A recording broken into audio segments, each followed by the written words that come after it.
this is Nick and welcome to my channel. Today we're doing a super easy Kani cream cheese roll without using a sushi mat. I've been in the sushi mood for weeks now and I made these with whatever's available in our pantry and the local grocery store. How about you make it with me? So these are what you will need.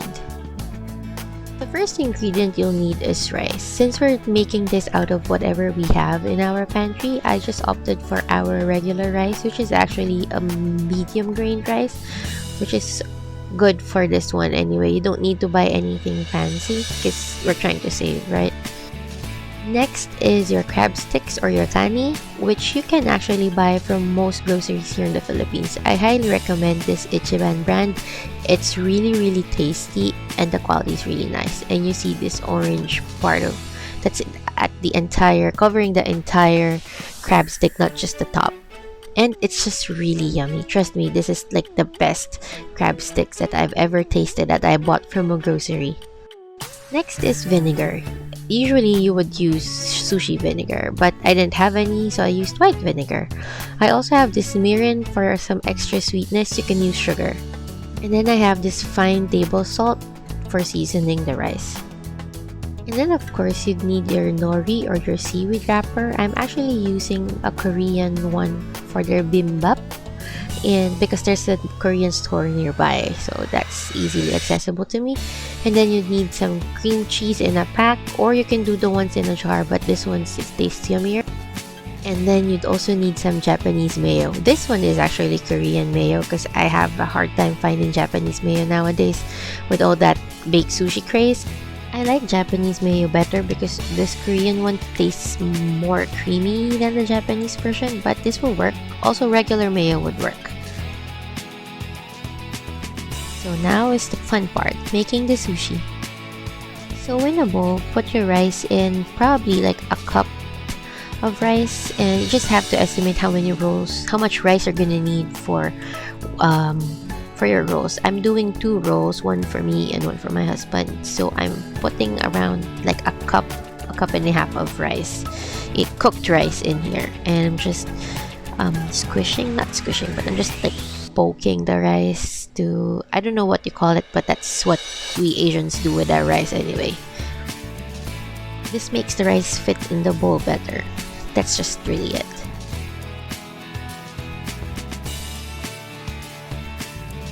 Next, I'm gonna add some vinegar.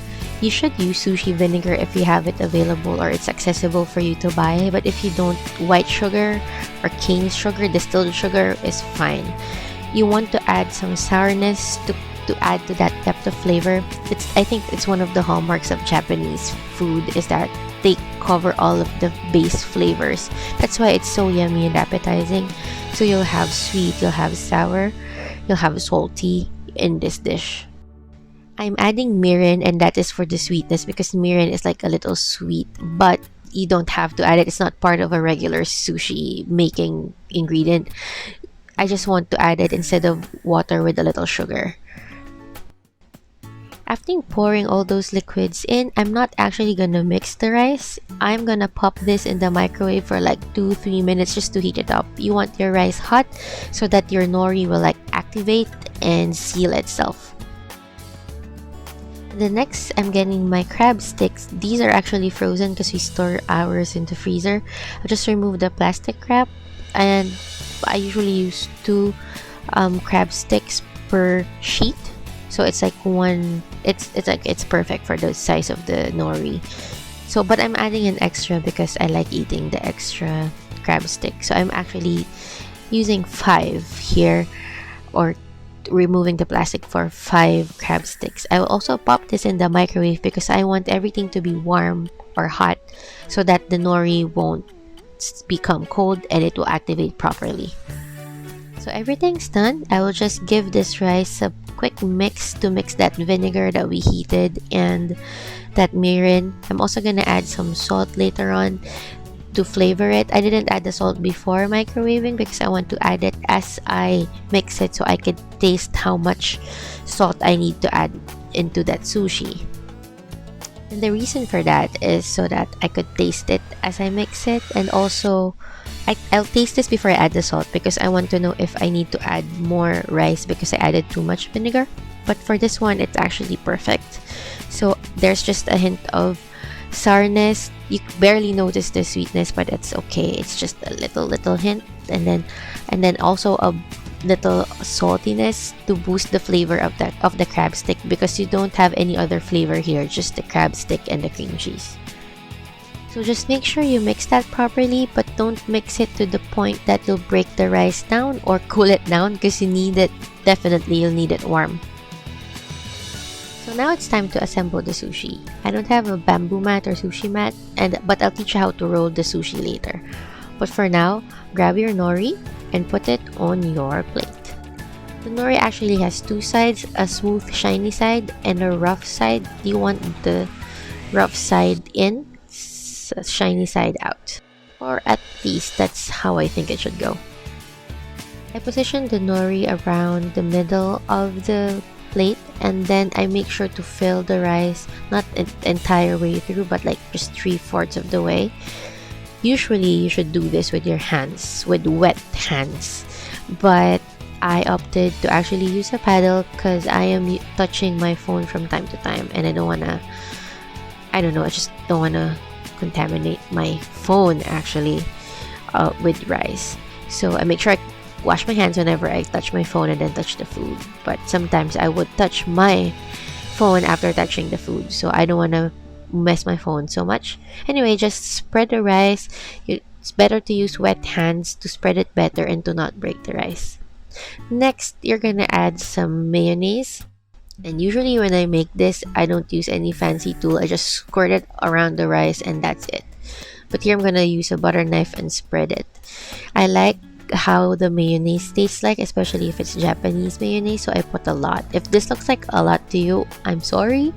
You can put less, but for me, I just really like how mayonnaise tastes, so I just spread it around.